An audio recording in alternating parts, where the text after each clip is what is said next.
now! The carriage lurched forward into the dark, and Lydia pressed herself flat against the seat, barely breathing. She had not packed everything. She had not even packed enough. One trunk, a small pouch of coins, and the wedding ring she had already pulled off her finger and left on the windowsill like a quiet verdict. That was all she had taken from 3 years of being Duchess of Dunmore.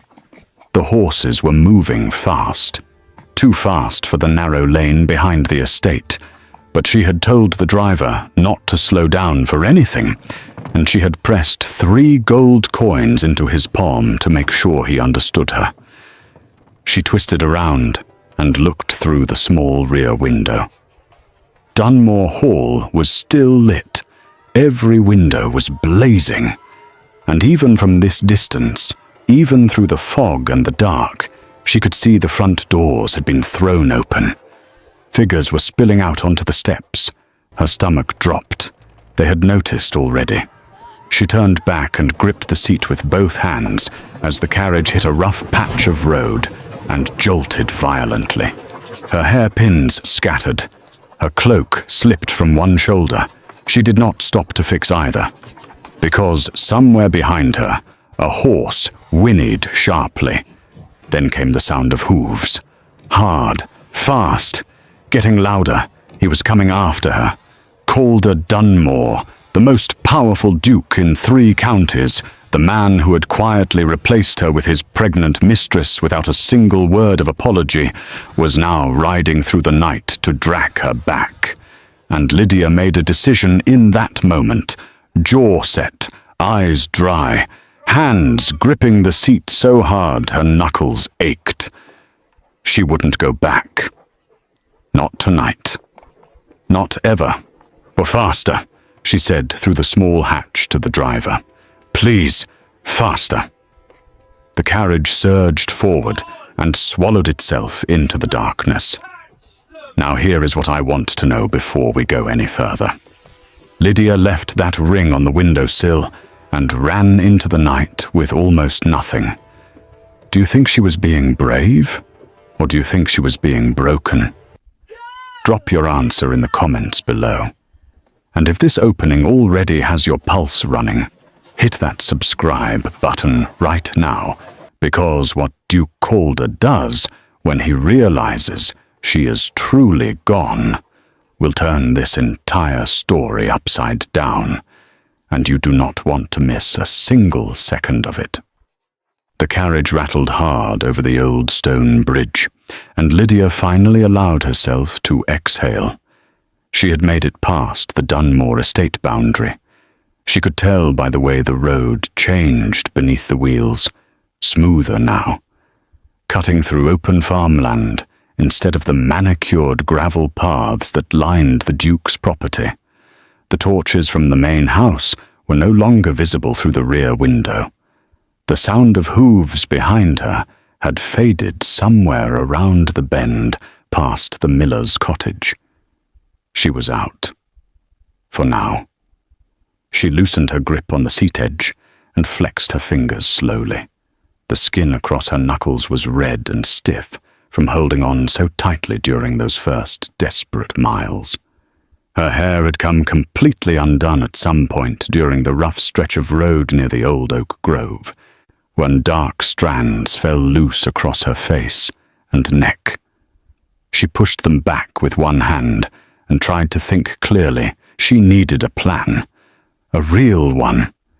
Not the frantic blur of motion that had carried her from her dressing room to this carriage in under 20 minutes, but something solid. Something that could hold her weight once the shock of leaving began to wear off. She had coins. Not as many as she would have liked, but enough to buy passage further north if she was careful. She had the small brooch her mother had left her, tucked deep inside the lining of her trunk where no one would think to look. That could be sold if things grew desperate. She had a name she could use, her maiden name, Lydia Ashton, plain and unremarkable, belonging to a family that had no great standing and therefore attracted no great attention. That was useful now in a way it had never been during her years as a duchess. The carriage slowed slightly as the driver navigated a sharp turn, and Lydia braced herself against the side panel. Through the small window, she could see the first pale suggestion of dawn beginning to colour the horizon. Grey softening into the faintest wash of gold at the very edge of the sky. She had been moving for nearly 2 hours then. 2 hours since she had walked out of Dunmore Hall without looking back. She thought about looking back now. Not literally, but in the way the mind will drag a person backwards, even when the body is moving forward. She thought about the morning 3 days ago, when she had walked into the east parlour and found Calder's personal secretary, a thin, nervous man named Mr. Fenwick, frantically clearing papers from the writing desk with the look of someone who had been caught doing something they shouldn't. She had thought nothing of it then. Fenwick was always anxious about something. But then she saw the letter. Not all of it. Just a corner, poking out from beneath the stack Fenwick was gathering. Just enough to see a name written in Calder's own hand, Miss Tilda Graves, and beneath the name, a single line that she had read in less than a second and spent the following 3 days trying to unread. The child must be provided for, and so must she. Lydia had not confronted him. That was what surprised people who knew her well, or rather, what would have surprised them if any of them had been close enough to know anything real about her life inside Dunmore Hall. Everyone assumed the Duchess of Dunmore was quietly content. She played the role so perfectly that even the servants believed it. But she had learned very early in her marriage that confronting Calder Dunmore about anything he had already decided did nothing except make her look weak and him look inconvenienced. So she had not said a word. She had smiled through dinner that evening. She had listened to him talk about the new drainage project on the North Field and the letter he had received from his solicitor in London. She had poured his wine and answered when spoken to, and retired at the usual hour. And then she had spent the next 2 days making quiet, careful preparations to leave. She had sent a note to Thomas Briggs, the younger of the 2 estate drivers, a man who had worked for her father before Dunmore poached him, and who still, or she believed, held some small loyalty to her. She had asked him to have a carriage ready at the rear gate before 4 in the morning on Thursday. She had not told him why. He had not asked. She had gathered what she needed in small amounts over 2 days, so that nothing looked unusual. A few dresses folded away. Her mother's brooch was retrieved from the jewellery box. The coins she had been quietly accumulating from household accounts for months, not stealing exactly. She had always thought of it as keeping something safe, a small reserve that was hers alone in a life where almost nothing was. The morning she left, she had stood in the centre of her dressing room for a long moment, looking at the room around her. The cream walls, the tall mirror with the gilded frame that had been a wedding gift from Calder's aunt. The writing desk where she had composed hundreds of polite letters to people she barely knew on behalf of a life she had not entirely chosen. She had taken none of it. Just her trunk and her coat, and the pouch of coins, and the knowledge that if she didn't leave that morning, she might never find the courage again. She had slipped out through the servants' corridor, which connected to the rear courtyard without passing through any of the main rooms. Thomas had been waiting exactly as she had asked, the carriage already turned and ready, his face carefully blank in the way of a man who understands that some things are better not witnessed too closely. She had climbed in, and he had driven, and that had been that. Now, 2 hours later, with dawn beginning to properly break across the countryside, Lydia sat in the jolting carriage and tried very hard not to think about the moment the household would discover her gone. Mrs. Holton, the housekeeper, would notice first. The woman noticed everything. She would go to Lydia's rooms to deliver the morning tea and find the bed unslept in and the wedding ring sitting on the windowsill, and she would know instantly that this was not a simple absence. Lydia had left the ring on purpose, not as cruelty, as clarity. She wanted there to be no confusion about whether she had simply gone for an early walk or driven to the village for some errand. She wanted them to understand immediately and completely that she had made a choice. What she had not been able to predict was how quickly that understanding would reach Calder himself. She found out less than an hour later that the carriage had just passed through the small market town of Brethwick, rattling over the cobblestones of the main street, while the first traders of the morning were setting out their stalls, when Thomas suddenly called down through the hatch in a voice that was trying very hard to stay calm. "My lady, there is a rider behind us." Lydia's spine went rigid. "How far?" "Half a mile, maybe less. Moving fast." She twisted around and pressed her face close to the rear window. The morning light was thin but growing, and she could see the road stretching back through the town, and there, yes, coming hard around the far bend, a single rider on a dark horse, moving at a pace that had nothing casual about it. She could not see his face from this distance, but she knew the way he rode, as she had watched Calder Dunmore ride 100 times across the fields of his estate, and she knew the particular set of his shoulders when he was determined about something. "Do not stop," she said through the hatch.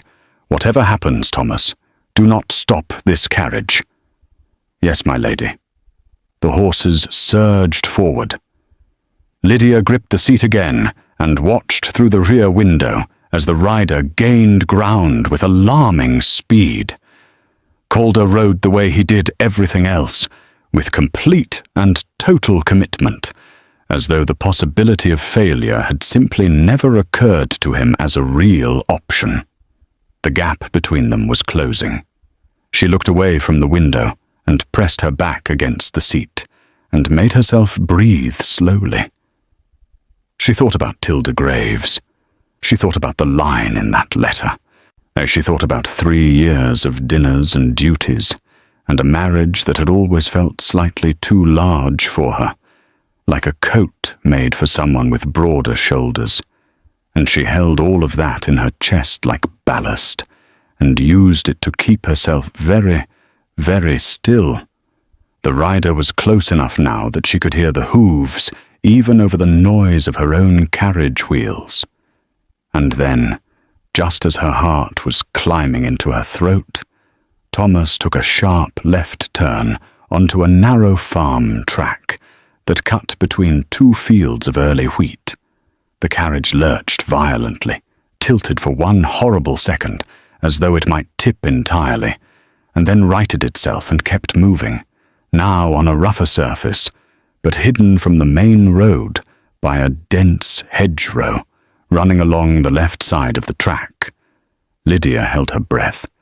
She heard the hooves on the main road, at fast, getting closer, then passing, then slowly fading.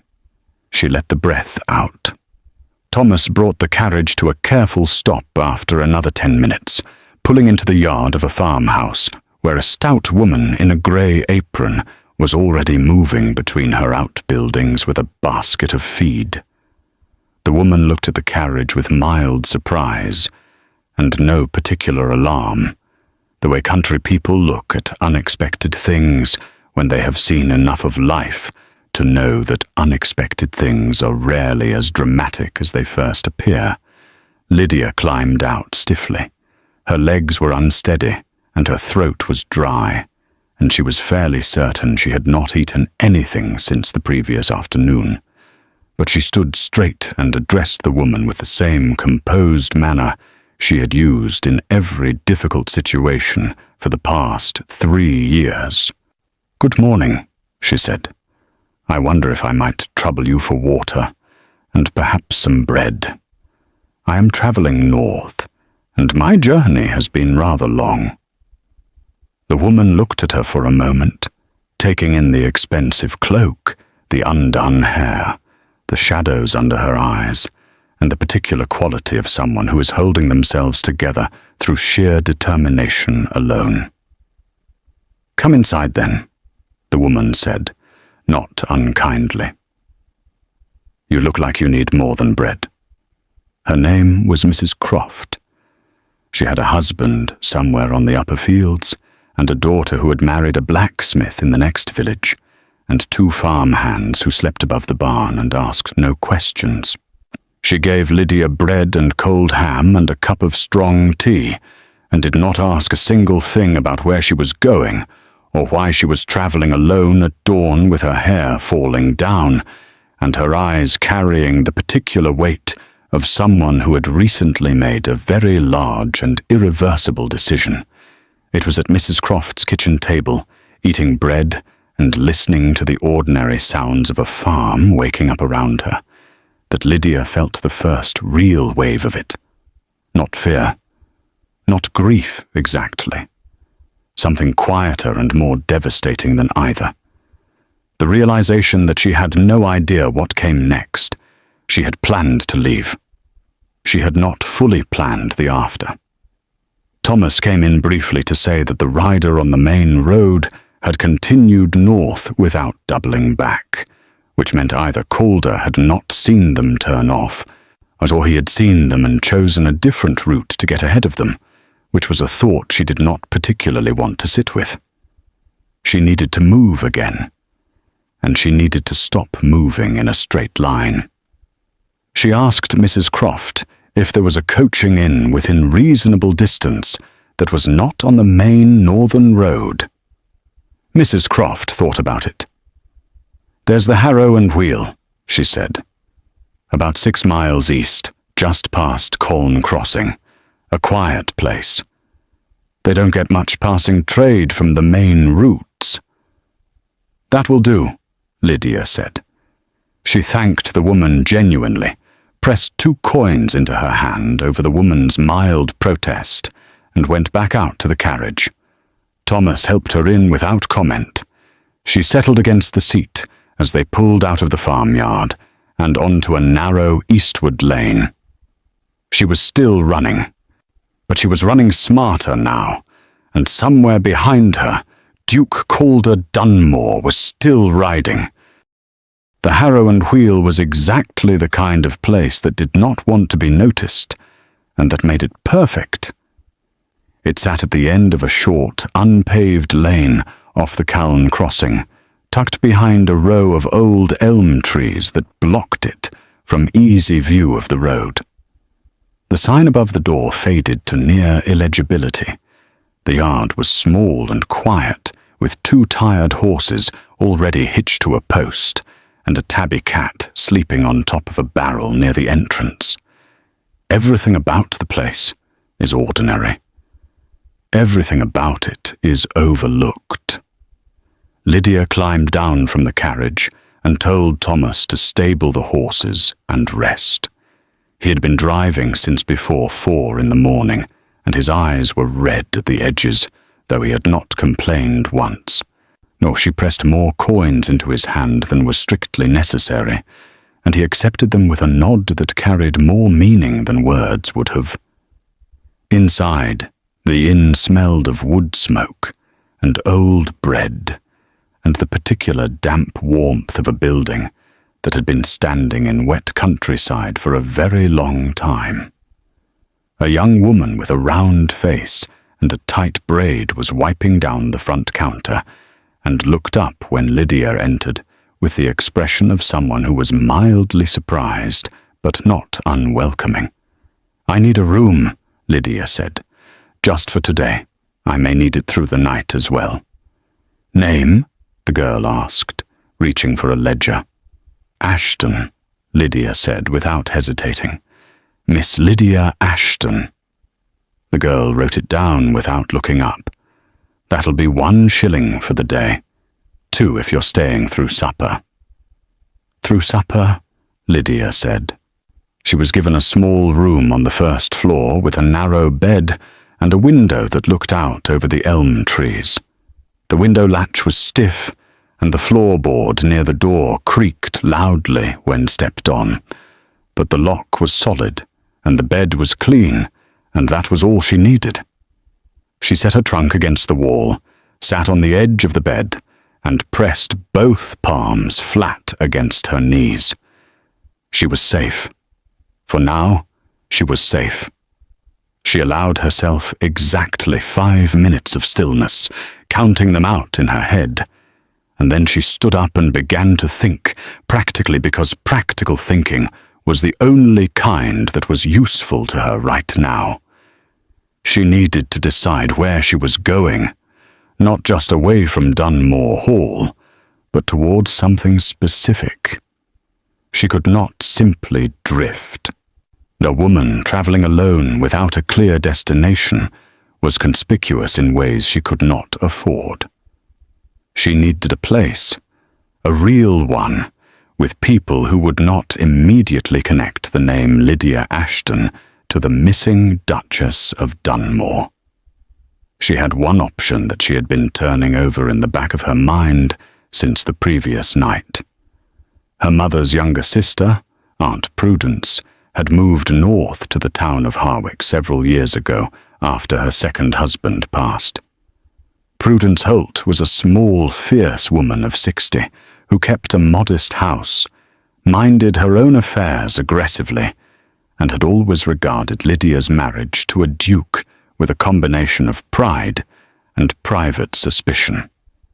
She had written twice in the past year, both times letters that were warm and full of ordinary news about her garden and her neighbours, and both times Lydia had written back with careful, cheerful replies that said nothing real.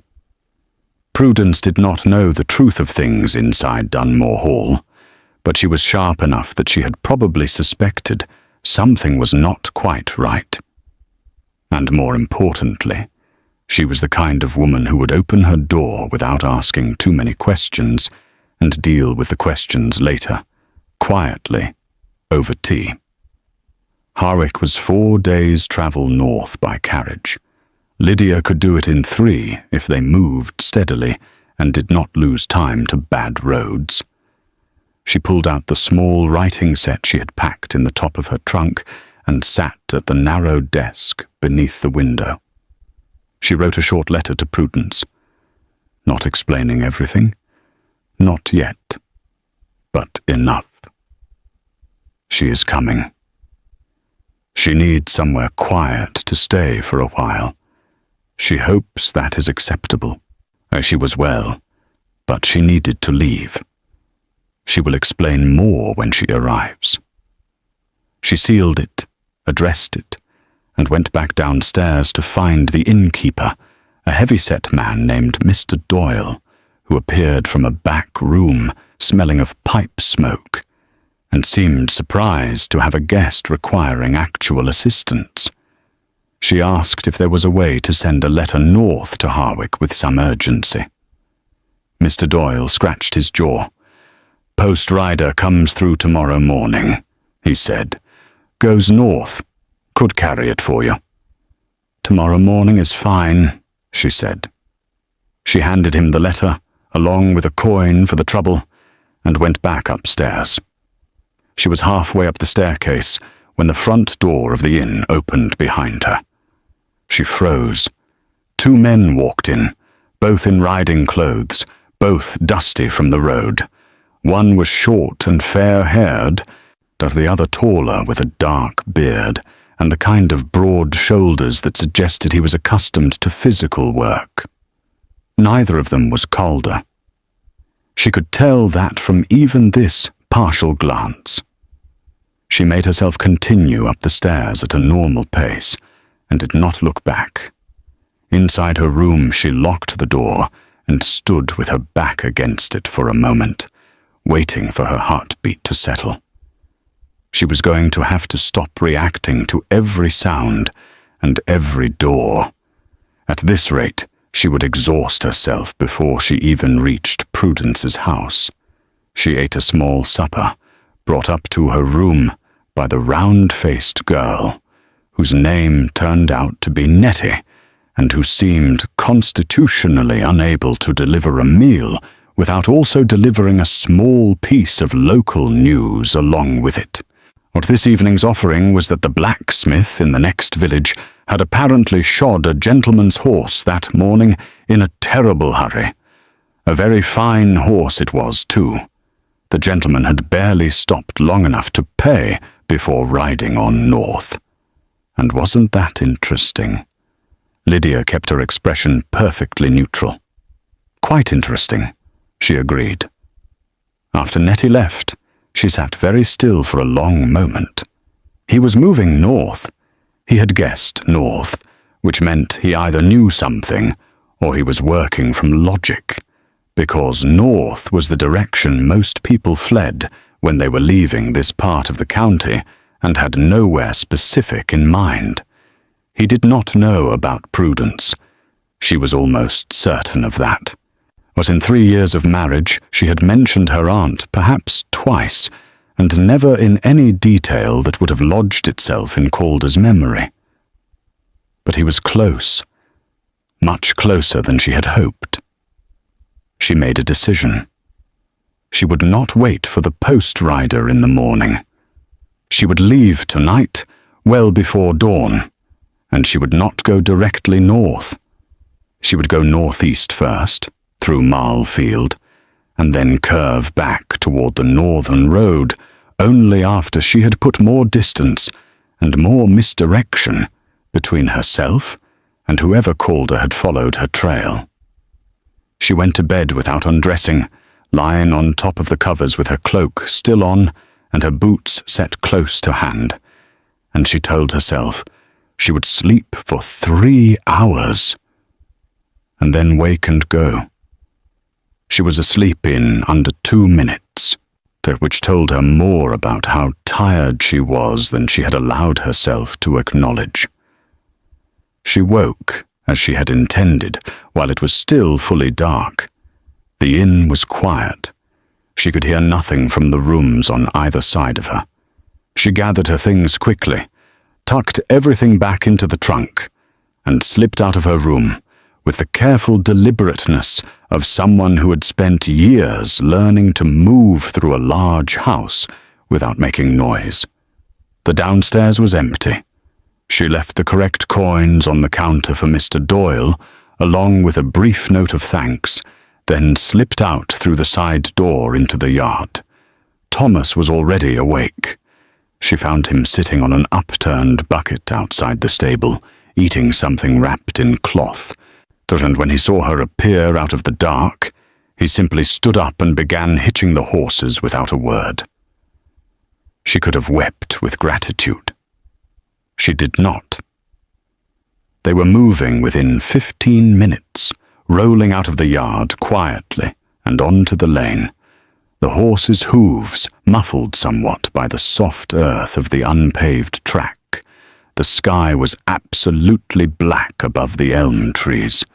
The air had a sharp edge to it that cut through her cloak and reminded her that she was somewhere between spring and the last cold breath of winter, and that the nights in this part of the country could still be brutal. She wrapped the cloak tighter and kept her eyes on the darkness ahead. They had been moving for perhaps 40 minutes, pushing northeast as she had planned, when Thomas spoke down through the hatch with a voice that was carefully controlled. "My lady, there is a light on the road behind us. Not hooves this time. A light. A lantern on horseback, or perhaps a second carriage. "How far?" she asked. "Far enough," he said. "But it is moving the same direction we are." She looked through the rear window. She could see it. A single point of warm light, bobbing gently in the black distance, following the curve of the road exactly as they were following it. It could be anyone. A farmer.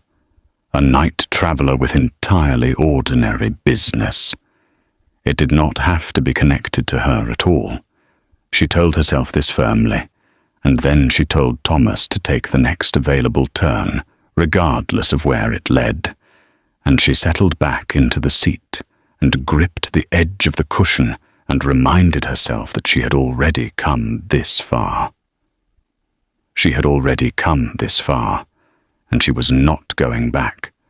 What she didn't know, sitting in that dark carriage on that narrow northeastern road, was that Calder Dunmore had not sent someone after her.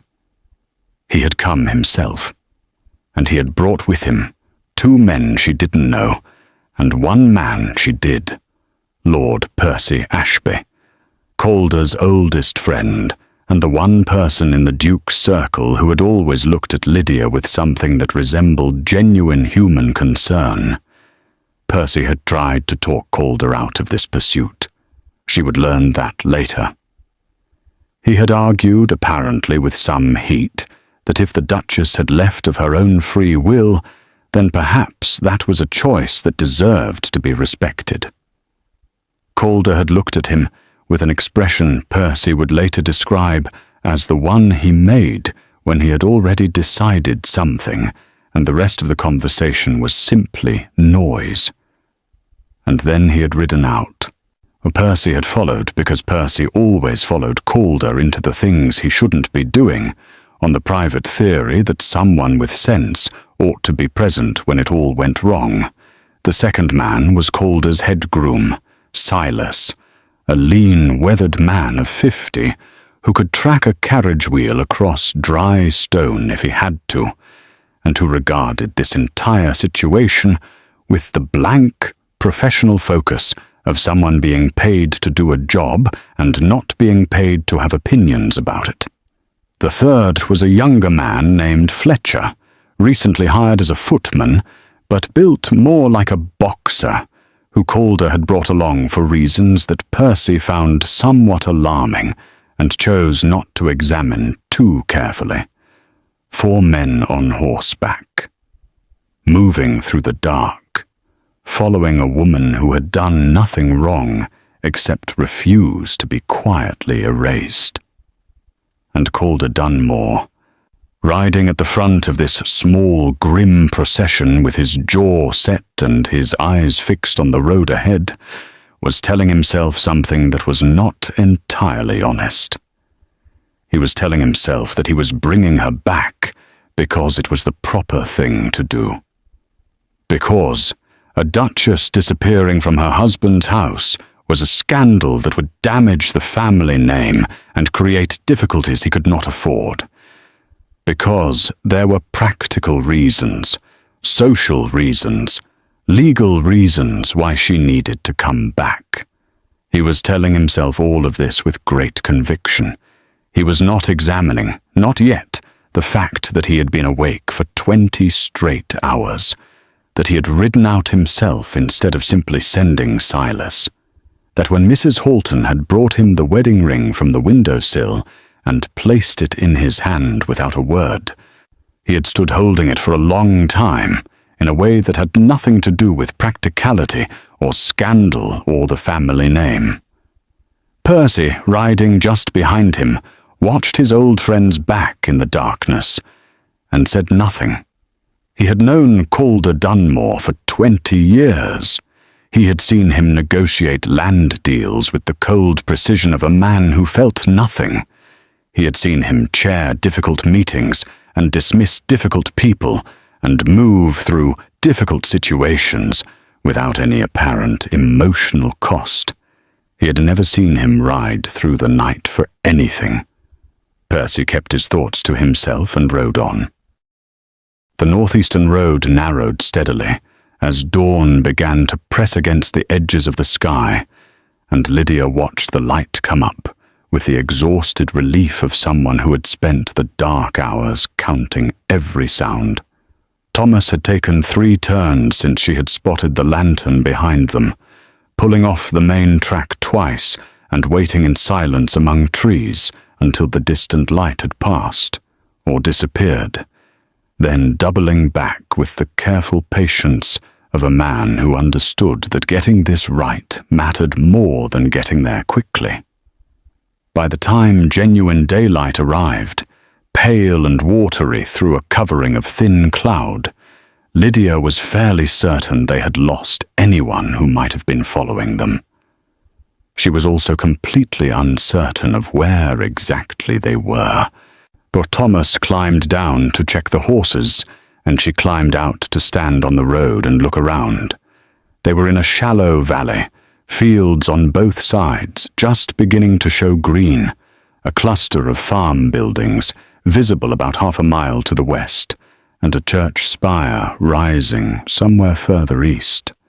The road they were on was barely wider than the carriage itself. It had the look of something used mainly by local farmers who knew where it went and assumed no one else needed to. "Do you know this area?" she asked Thomas. "Roughly," he said, checking the near horse's shoe with practiced hands. "I think we are somewhere between Marlfield and the Linton Road. There should be a village called Dunstan Cross not far east. Small place, but it sits on a proper road that runs north." Dunstan Cross.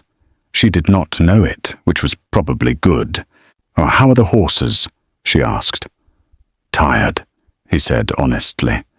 "They need water and a few hours' rest at minimum." She nodded. "Then we find Dunstan Cross and we rest there."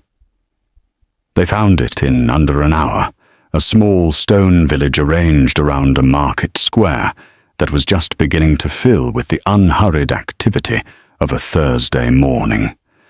A woman selling eggs, a boy leading a goat on a rope, 2 old men on a bench outside the small post office who watched the carriage arrive with the mild interest of people whose entertainment options were limited. There was no inn as such, but there was a woman named Mrs. Tabitha Marsh who kept a respectable boarding house on the north side of the square and who rented 2 rooms to travellers when the occasion arose. Nettie at the harrow and wheel had been chatty. Mrs. Marsh was the opposite.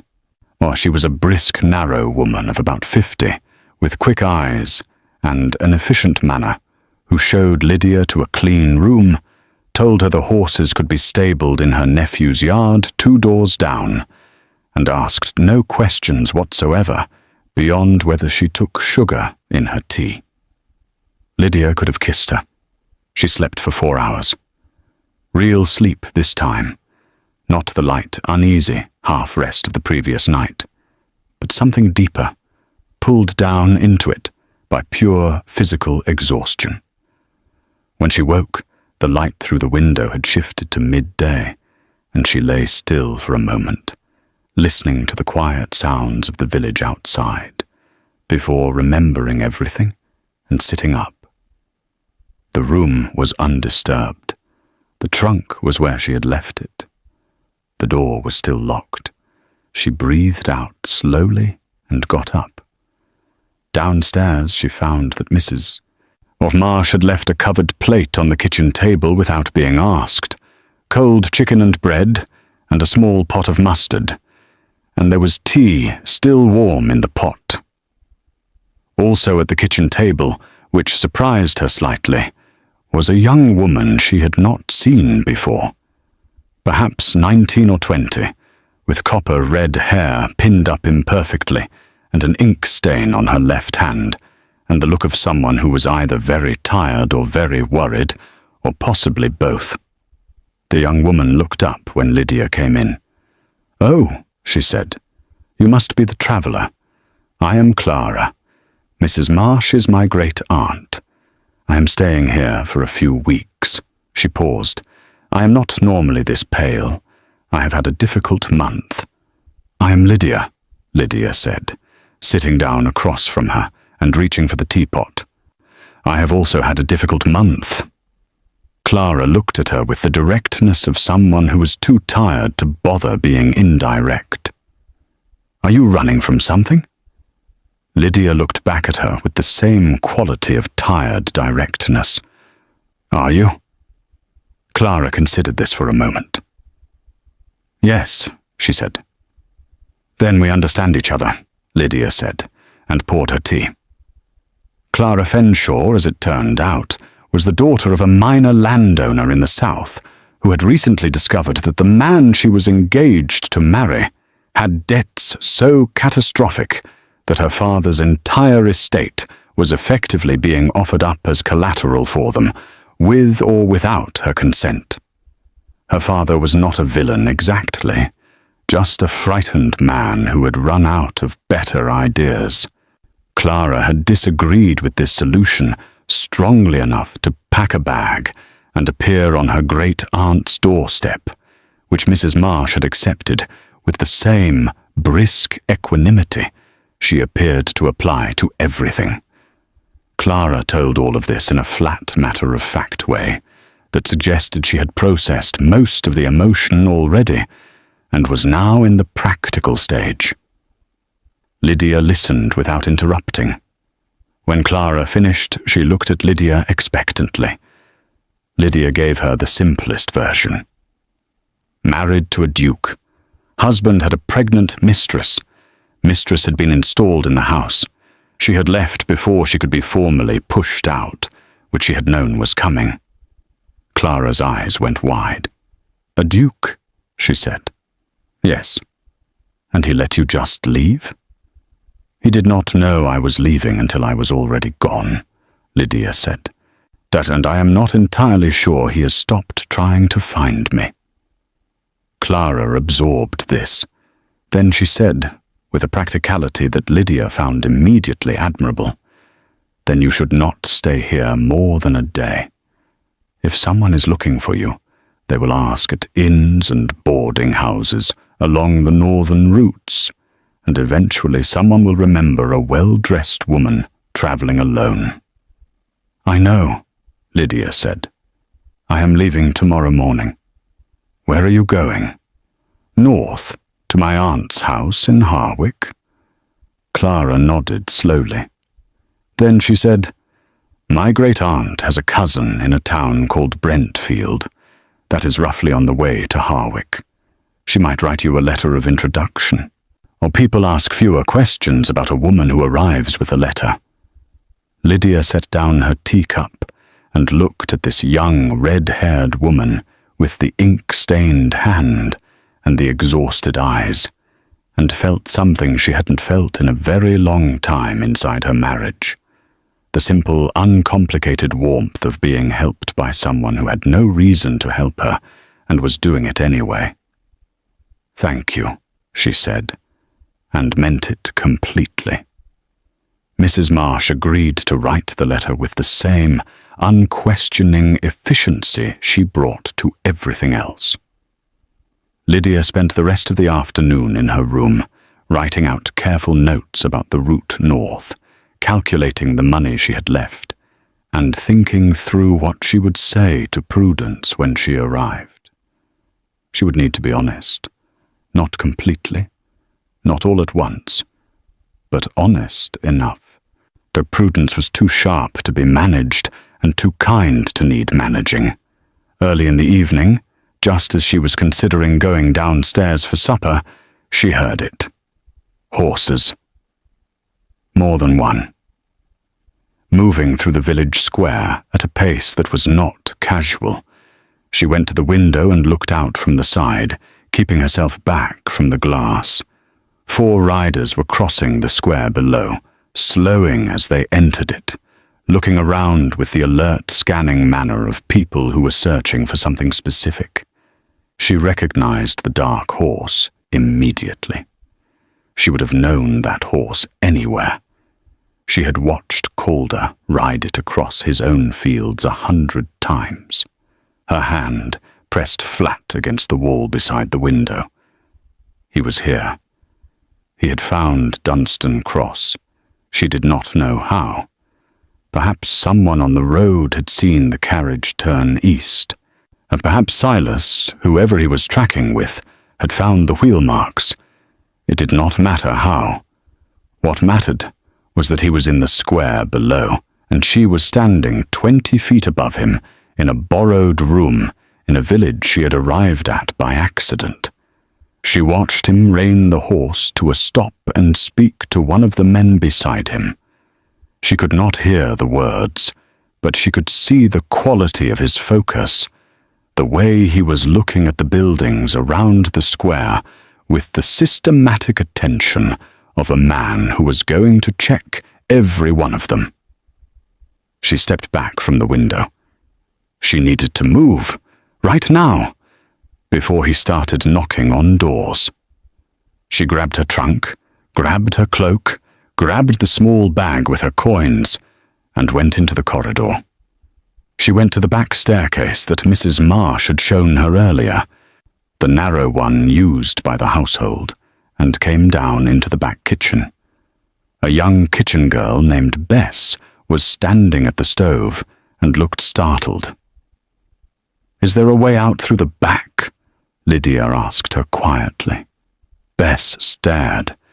Then she pointed at a door on the far side of the kitchen that led into a small walled garden. "And beyond the garden wall?" Lydia asked. "The lane," Bess said, "goes down to the stable yard." Thomas. The carriage was at the stable yard. "Thank you," Lydia said, and moved. She crossed the garden quickly, found the gate in the wall, came out into the lane, and followed it down to the yard where Thomas was sitting, just outside the stable door with his arms folded and his eyes closed. He opened them when he heard her coming and read her face in an instant. He was on his feet before she reached him. "Now," he said. "Now," she said. He had the horses hitched in 8 minutes, which she suspected was some kind of record.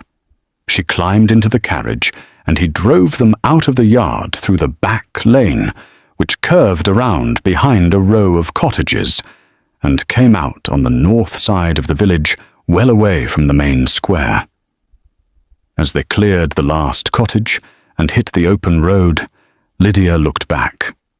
She could not see the square from here. She could not see the riders. She could not see Calder, but she could feel him. The way you feel a storm that has not yet reached you, but is already changing the quality of the air around you.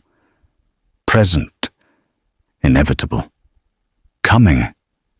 She faced forward and pressed her hands together in her lap and thought about Prudence's house in Harwick, with its small garden and its ordinary furniture and its complete absence of dukes.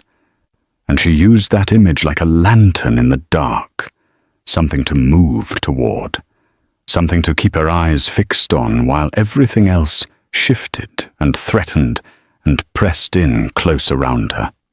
The road north opened up ahead of them, long and pale in the afternoon light, and the carriage rolled on.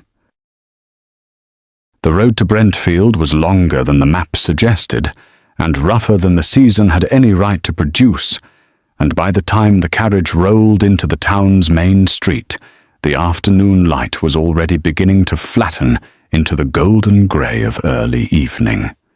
Lydia had spent most of the journey in a state of careful internal stillness that she had developed over years of difficult dinners and difficult silences inside Dunmore Hall. It was not peaceful exactly. It was the deliberate quieting of everything that wanted to panic so that the part of her that could think remained functional. She had practiced it so many times that she could now hold it for hours at a stretch, sitting upright, hands folded, breathing slowly, while underneath it her mind worked through problems with a focused, quiet energy that no one looking at her would have suspected. She was thinking about Calder, not about the pain of what he had done. She had put that somewhere sealed for now, but about the mechanics of how he was tracking her. He had found Dunstan Cross. That was not luck. That was either very good information or very good tracking, and she suspected it was the latter, because Silas, the groom Thomas had mentioned when she asked him about the riders in the square, had a reputation across the county for being able to follow almost anything across almost any terrain. Calder had brought him deliberately. That told her something about the seriousness of this pursuit that she had been trying not to fully accept. He was not coming after her out of wounded pride alone. The wounded pride sent a letter. Wounded pride sent a solicitor. Wounded pride did not put 4 men on horseback and ride through the night personally. She did not know what to do with that yet, so she set it aside and thought about practical things instead. Brentfield was a proper market town, larger than Dunstan Cross, with a coaching inn on the main street and a population large enough that a single woman arriving by carriage would not automatically become the subject of collective attention. Mrs. Marsh's letter of introduction was addressed to a woman named Mrs. Dorothy Peel, who kept a draper's shop on the east side of town and apparently rented the 2 rooms above it to respectable travellers on occasion. Thomas found the shop without much difficulty. It had a neat painted sign above the door and a window display of folded fabrics in warm autumn colours. A bell rang when Lydia pushed open the door, and a woman emerged from behind a curtain at the back with a pin cushion strapped to her wrist and a measuring tape around her neck and the focused expression of someone interrupted mid-task. Dorothy Peel was perhaps 55, solidly built, with silver-streaked hair pinned firmly back and eyes that were warm but not soft.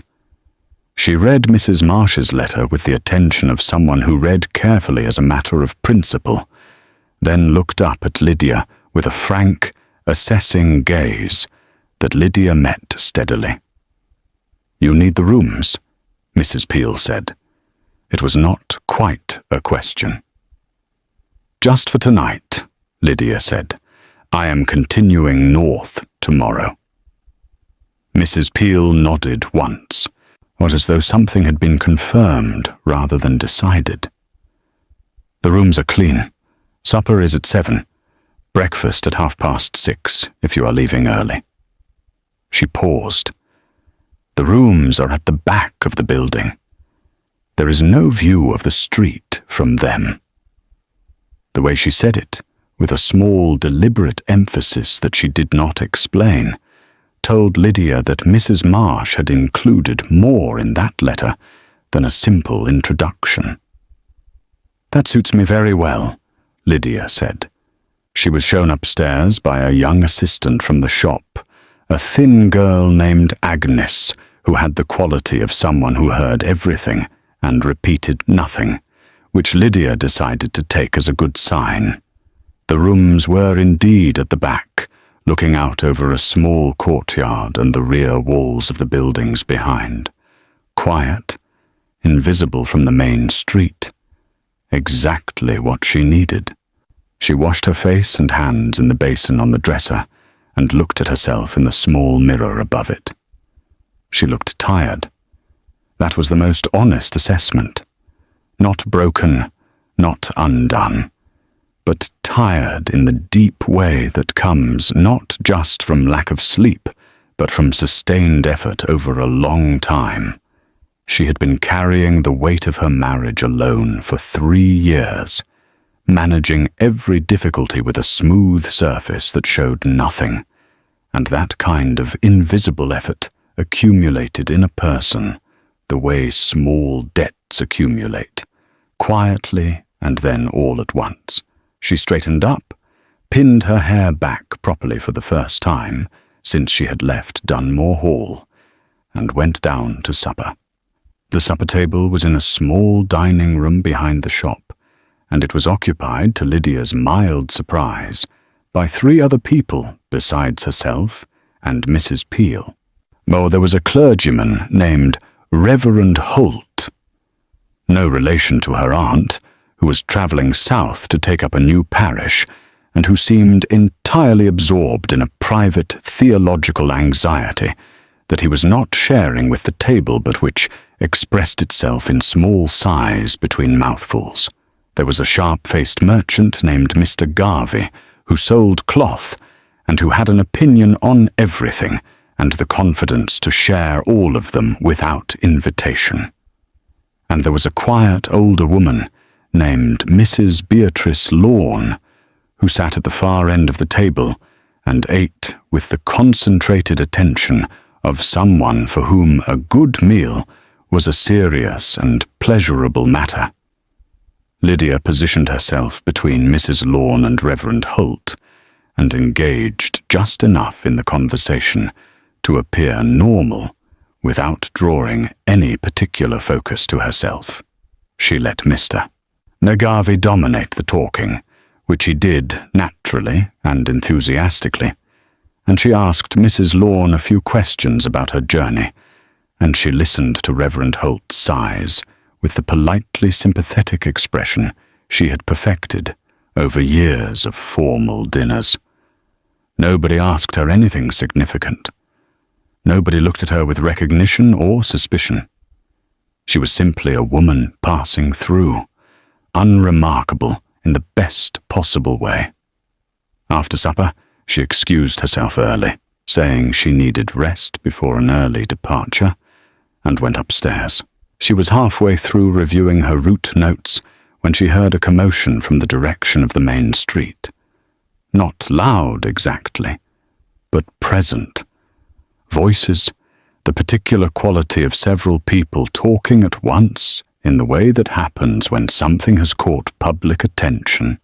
Though she went to the window out of instinct, remembered it faced the back, and stopped herself. She waited. Agnes knocked on her door 5 minutes later, looking faintly excited in the way of someone who had interesting news and had selected her as the recipient. "There are riders asking questions on the main street," Agnes said, keeping her voice low with the instinctive discretion of someone who had been trained by a careful employer. 4 of them. Very fine horses. One of them is very tall, dark-haired, asking whether anyone has seen a carriage come through.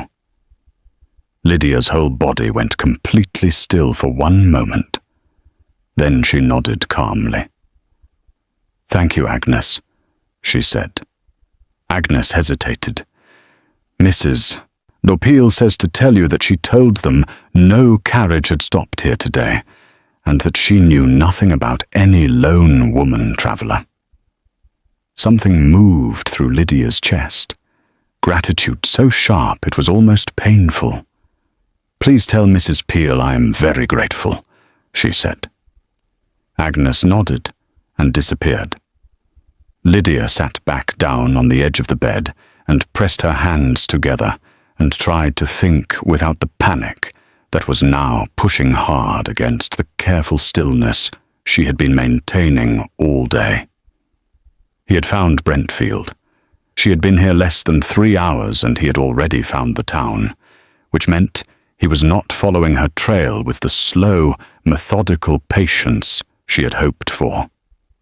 He was moving fast, covering ground aggressively, and he either had information or instinct that was leading him to the right places at an uncomfortably reliable rate. She thought about what Clara had said back in Dunstan Cross, that a woman travelling alone would eventually be remembered by someone. She had been careful. She had used her maiden name everywhere. She had avoided the busiest inns, but careful was not invisible, and eventually even careful left a thread for someone determined enough to pull. She needed to change something fundamental about how she was moving. She thought for a long time, sitting in the quiet back room with the sounds of the street muffled behind the building, and then she made a decision that felt risky, but logical. She was not going to Harwick directly. Not yet. She was going to disappear more completely first. She went back downstairs and found Mrs. Peel in the small office behind the shop, doing accounts with the focused efficiency of a woman who regarded numbers as a form of moral order. "Mrs. Peel," she said, "I wonder if I might ask you something rather unusual." Mrs. Peel put down her pen and looked at her with full attention. "The woman looking for me," Lydia said, deciding that a simplified version of the truth was less dangerous than a lie she might not be able to maintain. "He is my husband. I have left him. I do not wish to be found." Mrs. Peel held her gaze steadily for a moment. "Is he a violent man?" "No," Lydia said honestly. "But he is a powerful one, and he is accustomed to getting what he wants."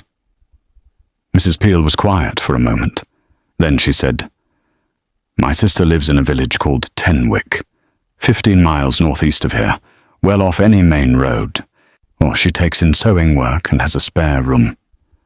She is a woman who minds her own business as a matter of deep personal conviction." Lydia looked at her. "You would send me to your sister?" "I would write to her tonight," Mrs. Peel said. "You could leave at first light tomorrow and be there before midday. If you stay a few days, let things settle.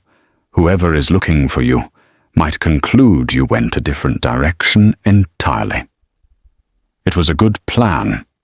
It was a better plan than anything Lydia had come up with herself in the past 10 minutes. "Why are you helping me?" she asked. Mrs. Peel picked up her pen again. "Because I was 26 once," she said, "and I did not have anyone to help me, and I have always thought that was a great pity." She dipped the pen. "I will have the letter ready by morning." Lydia went back upstairs and packed everything back into her trunk and set it by the door. She lay down on the bed, fully dressed again, boots by her hand again, and stared at the ceiling. She thought about Dunmore Hall, about the east parlour where she had seen that letter corner, about the bedroom she had shared with Calder in the first year of their marriage, before the distance between them had grown so habitual that it became the architecture of their life together, about the way he had looked at her in those early months, not with love exactly. Theirs had never been a love match in the way the novels described, but with something. Attention, interest, the sense that she was a person he found worth looking at. She did not know when that had stopped. She had not noticed it stopping, which was perhaps the most honest indictment of their marriage she could offer. The absence had been so gradual that she had adjusted to each small degree of it without registering that anything was being lost. Until Tilda Graves, until the letter, until the night she had stood in the hallway of her own home, feeling like a guest who had outstayed her welcome in someone else's house. She pressed the thought down and made herself breathe slowly. In the morning, she told herself. In the morning she would move again, and that movement would be enough. It always was, just enough to keep the larger feelings from settling into something she could not manage. She slept. Outside on the main street, the 4 riders had taken rooms at the coaching inn. Percy Ashby sat in the tap room with a glass of something he was not really drinking and watched Calder stand at the window, looking out at the dark street with an expression that Percy was finding increasingly difficult to categorize. "She was here," Calder said. Not to Percy specifically, more to the air in front of him. "We don't know that," Percy said carefully. "The draper's woman was lying," Calder said. I could see it. Percy did not argue with this, because he thought Calder was probably right, and arguing with him when he was right was a particular kind of futile. He tried a different approach. And if she was, if Lydia was here and chose to have someone lie for her, what does that tell you? Calder turned from the window.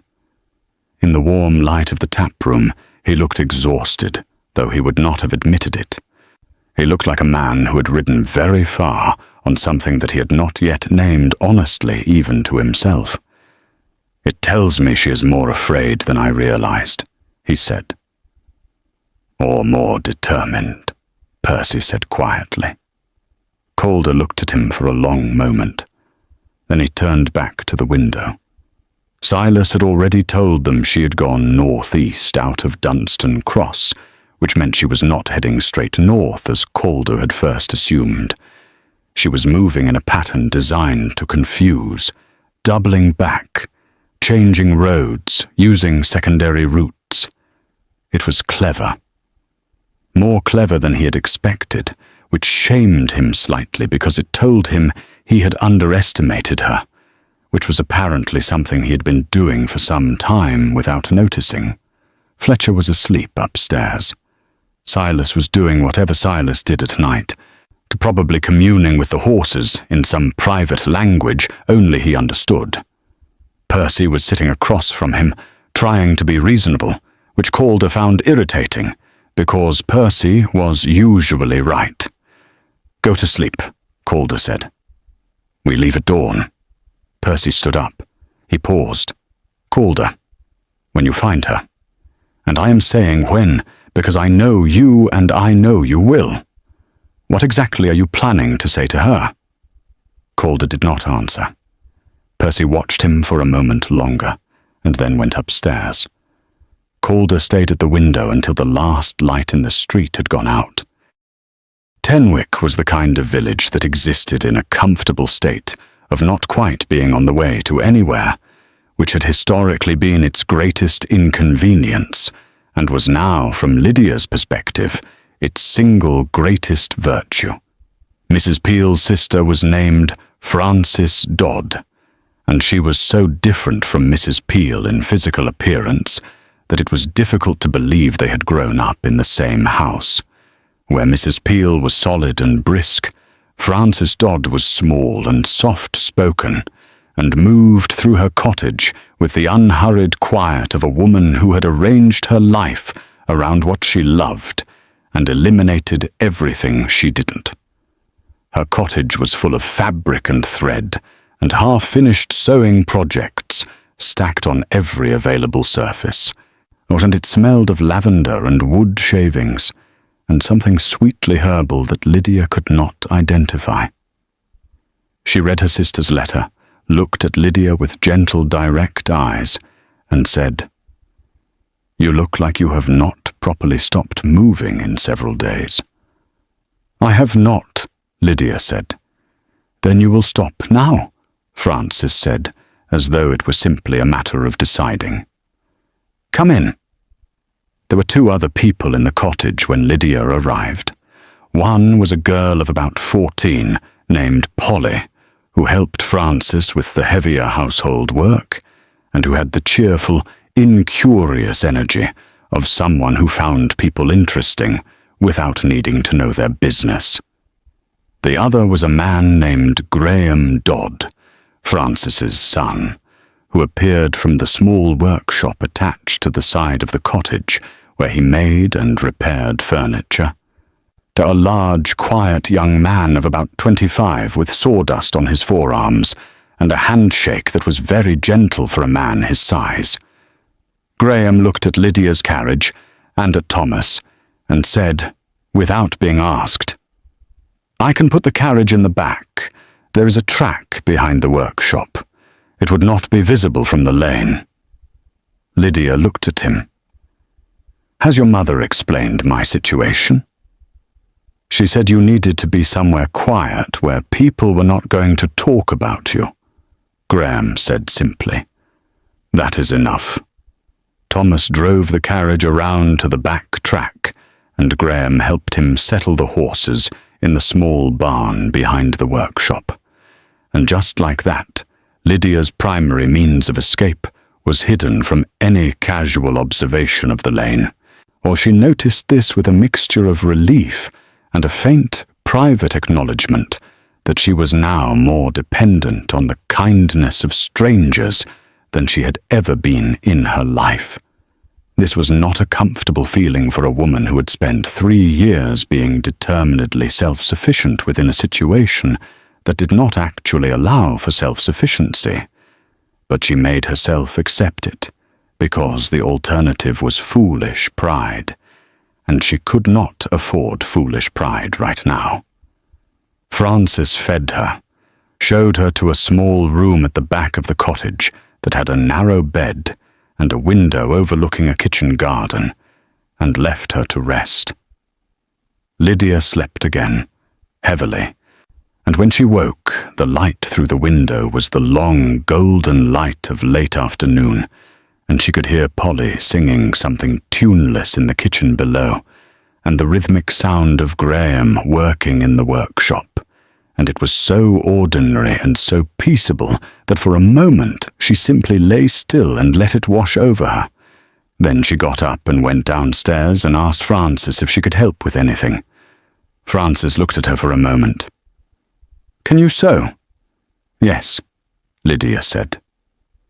"Then sit here," Francis said, and handed her a piece of work that needed hemming, and they sat together in the front room in the afternoon light and sewed and did not talk much, and it was one of the most restoring hours Lydia had spent in longer than she could clearly remember.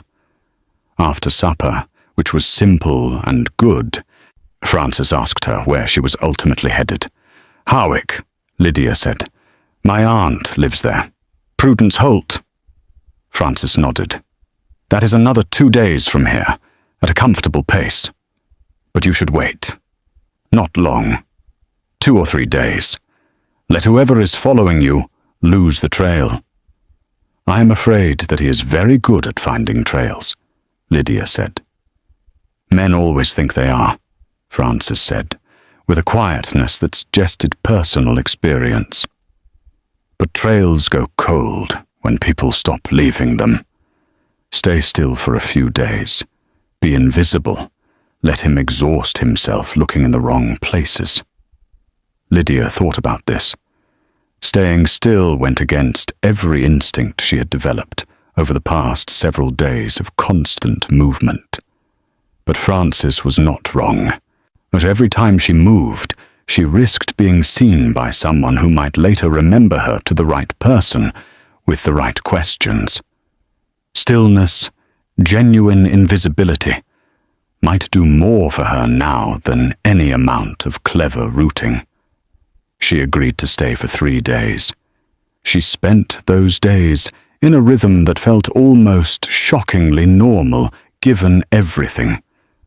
She helped Francis with sewing in the mornings. She walked in the kitchen garden in the afternoons, small, careful circuits that kept her moving without taking her past the front of the cottage, where she might be seen from the lane. She talked to Polly, who was cheerfully and entirely uninterested in anything beyond the immediate world of the village and her own small dramas within it, which was refreshing. She talked more with Graham, who turned out to be a thoughtful man, who read when he was not working and had opinions about things that surprised her with their quiet intelligence. On the second evening, sitting in the workshop doorway, while Graham sanded a chair leg with long, even strokes, she found herself saying something she had not intended to say aloud. "I keep wondering," she said, "whether he actually wants me back or whether he simply cannot accept that I left." Graham did not stop working. "Those are different things," he said. "Yes," she said. "They are." "Which one frightens you more?" he asked. She thought about it honestly. "The second one," she said. "Because if it is only about control, then there is nothing to hope for. And if there is nothing to hope for, then I need to be completely clear about that and stop wasting any part of myself wondering. Graham was quiet for a moment. Then he said, "And if it is the first one?" She did not answer that. She was not ready to answer it. On the third day, something happened that changed everything. Thomas came to find her in the kitchen garden just before noon, with a face that was carefully controlled in the way she had come to recognize as his version of alarm. "There is a man in the village," he said quietly, "asking at the post office, asking whether anyone has seen a private carriage in the last few days. Lean man, older, rides like he does it for a living. Silas. He had found Tenwick, or rather, he had found enough of a thread to bring him to Tenwick, and he was now pulling it." Poor Lydia pressed both hands flat against the garden wall and thought very fast. The carriage was hidden. Thomas's face was not known to anyone in Dunmore's circle except as a driver, and drivers were largely invisible to the kind of men Calder surrounded himself with. If Silas was only asking about a carriage, he might not yet connect this particular village to her specifically. But he was here, which meant Calder was either here too or close enough that it made no difference. "Did he see you?" she asked Thomas. "No," Thomas said. "I heard about it from Graham, who heard it from Polly, who heard it from the post office woman." Lydia almost smiled despite everything. Village intelligence networks were apparently more efficient than anything the Duke of Dunmore had in his employ. She went inside and found Francis in the front room. "I need to leave," she said. "Today. Now, if possible." Francis did not argue. She went to a drawer and produced a folded piece of paper that turned out to be a hand-drawn map of the routes north of Tenwick, drawn in a small, precise hand that was clearly Francis's own. "There is a road here," Francis said, pointing to a line on the map that curved well to the west of the main northern route. "It takes longer, adds half a day at least, but it passes through no towns of any size, and it connects to the proper northern road about 20 miles south of Harwick." Lydia took the map and held it carefully. "Graham will ride ahead of you for the first 10 miles, Francis said. "He knows this area. He can make sure the way is clear." "He does not need to do that," Lydia said. "He wants to," Francis said simply. They were ready within the hour. That Graham on his own horse, Thomas with the carriage brought quietly out from behind the workshop, while Polly kept a casual watch on the lane from the front window. Lydia climbed in with her trunk and Mrs. Peel's map and Francis's map and the letter to Prudence that had never been sent and would not need to be now. Francis stood at the garden gate as they pulled away. She raised one hand in a small, quiet goodbye. Lydia raised her hand back through the carriage window. Then they were moving, Graham's horse at a steady pace ahead of them, the village falling away behind, the western road opening up through farmland and patches of woodland, and Lydia allowed herself 1 full minute of simply feeling how tired she was before she put it away and set herself toward what was coming. She had been running for 5 days. She had slept in 4 different places. She had been helped by a farm woman, a red-haired girl, a draper and a furniture maker, and his mother, all people who owed her nothing and had given her everything they could anyway. And the accumulating weight of that generosity was doing something to the sealed place inside her, where she had put all the grief of leaving. It was pressing on it, softening the edges of it, making it harder to keep it separate from everything else she was feeling. She did not cry. She was very deliberately not crying. But she was aware, for the first time since she had climbed into the carriage in the dark outside Dunmore Hall, that what she was running toward mattered as much as what she was running from. That there was a life waiting for her on the other side of this that was entirely her own and entirely unwritten, and that this, underneath all the fear and exhaustion and the relentless forward motion, was something she had never actually had before. Behind her, somewhere on the road south of Tenwick, Calder Dunmore rode with his jaw set and his eyes fixed ahead, and a feeling in his chest that he was still refusing to name correctly. Percy rode beside him in silence for a long time before saying quietly, "Silas thinks she went west, out of Tenwick." "I know," Calder said. "West curves north eventually," Percy said. "If she stays on the western road, she will hit the northern route about 20 miles below Harwick." Calder looked at him. "Do you have family in Harwick?" Percy asked carefully. "No," Calder said. "Does she?" A pause, and long enough that Percy knew the answer before Calder gave it. "An aunt," Calder said. "Prudence Holt." He said it slowly, the way you say something you have just remembered and cannot believe you forgot. "She mentioned her. A long time ago." Percy said nothing. He waited. "She is going to her aunt," Calder said. "Yes," Percy said. "I think she probably is." Calder rode on in silence for a moment. Then he said something that Percy had not expected and would think about for a long time afterward. "She planned this," he said. Not with anger, with something much closer to genuine wondering. She planned all of it. Where to go, how to move, who to trust. She did all of this alone, and she did it well. Percy looked at his friend carefully. "Yes," he said. "She did." Calder was quiet again, and Percy, watching him, thought that something was shifting.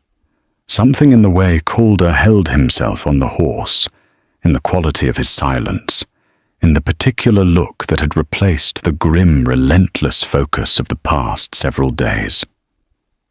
He did not know what to call it either.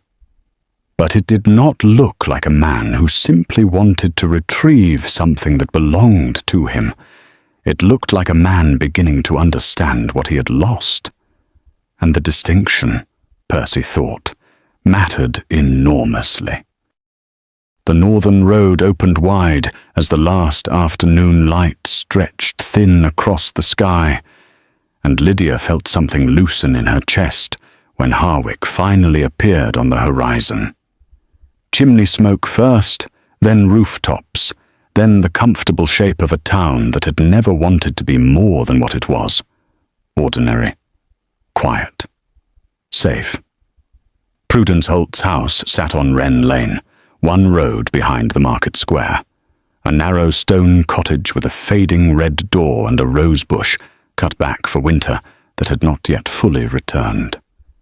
Lydia walked up the short path and knocked before she could think too hard about it. The door opened almost immediately. Prudence looked at her the way only someone who has been quietly worried about you for a long time can look. White hair pinned up with too many pins, reading spectacles pushed onto her forehead. An apron still tied at her waist. She took in Lydia's travelling cloak and undone hair and 5 days of road written plainly across her face, and did not make a single dramatic thing of any of it. She simply stepped back and opened the door wider. "Come in," she said. "I kept supper." The cottage was warm and low-ceilinged and full of real life, books that had actually been read, a sewing basket with work still in it, a small fire, 2 cats on the hearthrug who assessed Lydia briefly and found her acceptable. They ate together at the kitchen table, and Lydia told her everything. Not the careful edited version she had been rehearsing during the journey, but the real one. The letter she had seen. The 3 years of managed silence. The morning she had left. The ring on the windowsill. The dark carriage ride. The riders behind her. Mrs. Marsh and Clara and Mrs. Peel and Francis and Graham, who had ridden ahead without being asked. Prudence listened without interrupting once. When Lydia finished, the fire had burned lower and both cats had relocated to the chairs. "What do you want?" Prudence asked. Not gently, directly. Not what you are afraid of. What do you want? Lydia sat with the question honestly. "I want something that is mine," she said. "I want to wake up and know the day belongs to me. I want to stop performing contentment for people who never actually cared whether I was content. I want to find out who I am when nobody needs me to be useful or decorative or quietly invisible." Prudence nodded once. "Then that is what we build," she said. "Starting tomorrow, and tonight you sleep." Lydia slept in the spare room that smelled of dried lavender and old wood, and did not dream, and did not wake, and did not listen for hooves on roads outside. She was still at breakfast the following morning when the knock came at the front door. She heard the voice before she saw him, low and measured, and choosing every word with unusual care. She set her cup down and walked to the kitchen doorway. Calder Dunmore stood inside the front hall in his riding clothes, with his hat in his hands, and his eyes already finding her down the length of the narrow corridor before she had fully appeared. Prudence stood between them, with the expression of a woman who had made a rapid and comprehensive assessment of the situation. She looked at Lydia. Lydia gave a small nod. Prudence looked at Calder with the frank gaze of a woman entirely unmoved by titles. "Sitting room," she said. 10 minutes. They stood on opposite sides of the small room. The fire was banked low. Morning light came through the window between them. There was no distance available in a room this size, which was perhaps the point. "Lydia," he said. "No," she said. "I speak first." He closed his mouth and waited. "I spent 3 years being exactly what that marriage needed," she said. "Never late, never loud, never inconvenient. I held up my end carefully and completely. And then I found that letter and understood that none of it had mattered, because you had made a different choice without telling me." She looked at him steadily. "I didn't leave because I hated you. I left because I still had enough of myself left to know I deserved better. And I was afraid that if I stayed longer, I would lose even that." He did not look away. His jaw was tight, but he held her gaze. "I know," he said. She had prepared for a defense, for justifications, for the fluent rationalization of powerful men who have been cornered. She had not prepared for those 2 words. "I rode for 5 days," he said, "through the night twice. I told myself it was about duty and appearances, and everything a man in my position tells himself when he cannot yet be honest about his reasons." Something shifted in his face. It was none of those things. Then what was it? "The woman at the draper's in Brentfield," he said. "She lied to my face to protect you, or she had known you for 3 hours and she was willing to stand between you and a duke." He paused. I thought, what kind of person earns that? And I knew the answer. I had always known, and I had stopped paying attention. The fire settled quietly between them. "I am not asking you to come back," he said, and the words clearly cost him something genuine. "I do not have that right. What I did was a betrayal of everything I undertook when I married you, and I will not pretend otherwise. And I came because you deserved to hear that said plainly by the person who owed you the saying of it." Lydia looked at him across the small, ordinary room and thought about the ring on the windowsill and the dark road and Clara's ink-stained hand and Graham riding silently ahead through the western lanes and Prudence opening the door without making a drama of anything. "Tilda Graves," she said, "because it had to be." "Proper arrangements are being made," he said quietly. "For her and for the child. They did not choose this either." She nodded. That was the honest answer. "I'm not coming back," she said. "Not yet. Not until I know who I am outside of that role. I need time that belongs to me." She held his gaze. "But I am not saying never. I am saying not yet. And if there is ever anything between us again, it will be different from what it was, or it will be nothing at all."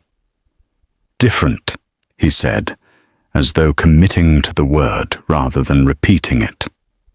The door opened. Prudence entered with the tea tray and set it down and sat in her own chair by the fire without any apology for returning to her own sitting room. Percy appeared in the doorway a moment later, having apparently been left on the front step the entire time, and looked at the scene before him with carefully neutral relief. "There is room for one more cup," Prudence said, without looking up. Percy sat down immediately. The fire burned. The tea was poured. The morning light lay in a long, warm stripe across the hearthrug where one cat had settled with great contentment. Lydia wrapped both hands around her cup and looked at the fire, and felt the particular quality of a moment that is neither an ending nor a beginning, but the quiet space between, where one thing has finished and another has not yet found its shape. Calder would ride back to Dunmore Hall. He would face what he had made and broken in the ways that were his alone to face. Percy would ride with him as Percy always did, perhaps this time with a lighter heart. Silas and Fletcher would follow because that was their purpose, and Lydia would stay in Harwick. She would sit with Prudence in the evenings. She would learn the names of every neighbour on Wren Lane.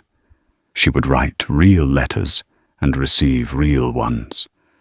She would grow slowly back into the full shape of herself, the way something grows back after being cut deeply. They're reaching toward light without being certain, yet exactly where the light would come from. Perhaps one day she would write something more than "not yet." But that was not today.